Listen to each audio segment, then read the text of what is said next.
Hey y'all, what's up? Welcome to my garden here at Roots and Refuge Farm. My name is Jess, and today I want to share a project with you that will hopefully help you grow some food in your backyard this year. I garden largely in raised garden beds. I think it is so much easier, and I'll link below the long answer video of me telling you why I think that. But the short answer is it just gives you a lot of control on the soil that you're bringing in, so you don't have to fight with soil fertility so much.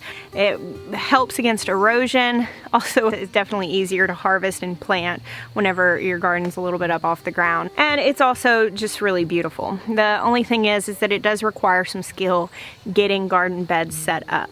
Now, these garden beds we built from reclaimed materials, and by we, I mean my husband, Jeremiah. One of the comments that we get all the time on our channel is something along the lines of, well, I'd really like to do that, but I don't have the skill to build like that. And I'll tell you, I don't either. I don't have carpentry skills whatsoever. Jeremiah does all the building on our farm, and he does a great job at it, so I just kind of leave him to it.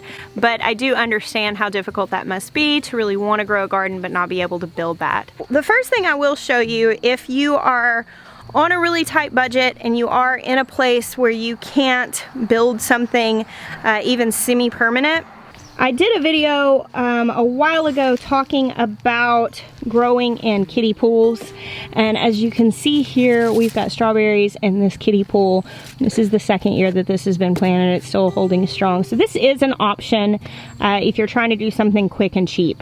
But maybe you don't like using plastic, or maybe you're just not ready to embrace the aesthetic of a plastic kiddie pool in your yard.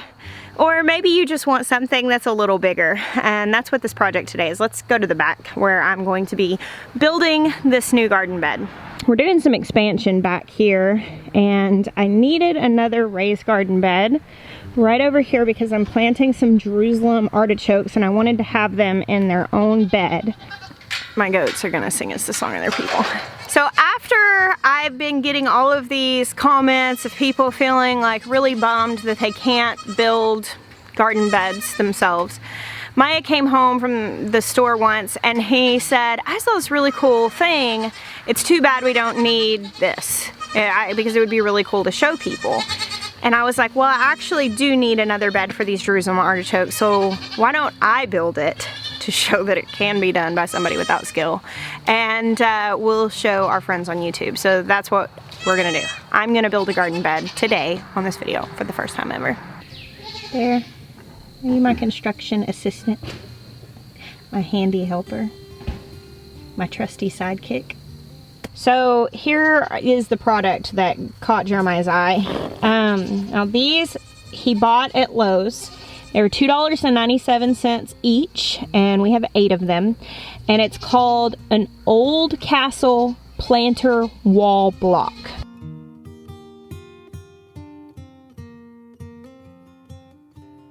I also have 9 cedar 2x4s, which are 8 foot long each. Altogether, the materials for this bed, for the lumber and the blocks, is about $100. Cedar costs more than some of the other lumber options that are at the store. Certain people will ask this, but if you buy non-treated 2x4s, you will probably get 1 season, maybe two seasons out of those before you start having issues with those rotting, because, well, they're not treated and they're obviously going to get wet because they're going to be watered. The other option would be buying treated 2x4s, which would be cheaper than the cedar, and the issue with that is that those are coated with whatever chemicals were put on those to keep them from rotting, and so you probably don't want that in contact with your soil. That's not really the best way to do things. I've heard of people using treated wood and then using some sort of barrier, but I'm not going to suggest you do that. I'm going to suggest you make the investment with the cedar boards, because as this is, if you buy cedar boards with these blocks, this bed could literally last you for years and years. Another thing to consider here, now I have my 8 foot 2x4s. The end pieces are cut in half into 4 foot pieces.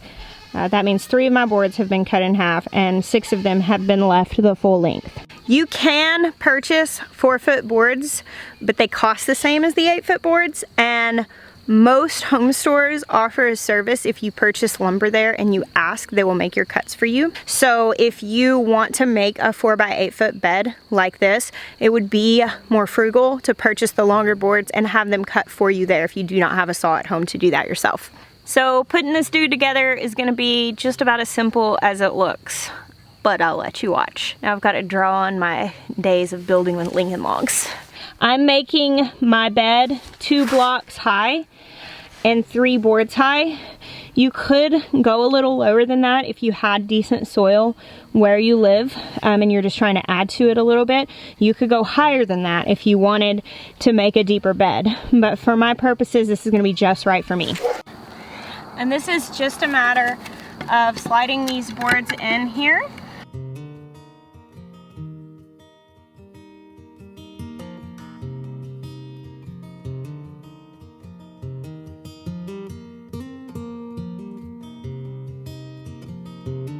On an unlevel area, you could put some rebar down through here, but on a flat area, it's really not gonna be necessary. It's gonna stay put. All right, so I built it by myself.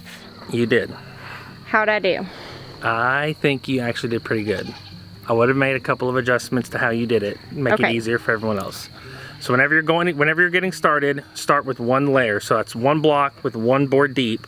Make sure everything's level, and then add everything else on top. That way you don't get towards the end and have all your stuff stacked up and then be like, oh, I need to make an adjustment, and then have to take it all apart and move it and then redo it. Makes sense. That would have made it easier. Other than that, you did good. So just the 1 adjustment. Really, yeah. Pretty good. Okay, so now I'm gonna lay down some boxes underneath here as a weed barrier and cover this whole bottom with cardboard. So here's my bed. It has the cardboard in it and it's ready for soil. Now let's talk about filling up raised beds. Soil is usually surprisingly expensive for people who are just getting into gardening, and soil is probably the most expensive part about establishing a garden. Now when it comes to a raised garden bed like this, you only have to buy it once, and from here on out you're just going to amend that with compost or manure or something like that. It does take people by surprise sometimes. Now this garden bed is 12 inches deep, 4 foot wide, and 8 foot long, which is 32 cubic feet of soil. If you're building any garden beds and you need to figure out how much soil to buy, there are calculators. If you just look up soil calculator on an internet search, there are calculators all out there that will help you bypass the math part of that if that's not your strong suit. Now we buy our soil bulk because we're doing a lot of gardening, obviously.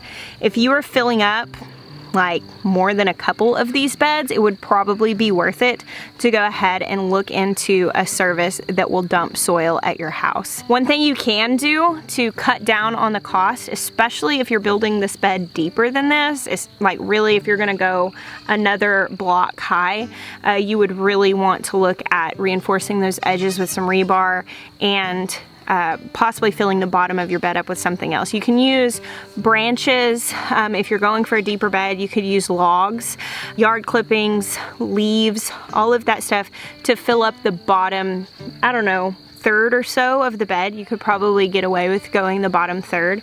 You can also put just kind of cruddy topsoil on the bottom half of your bed, and then put nice rich soil on top of that so it can kind of run down.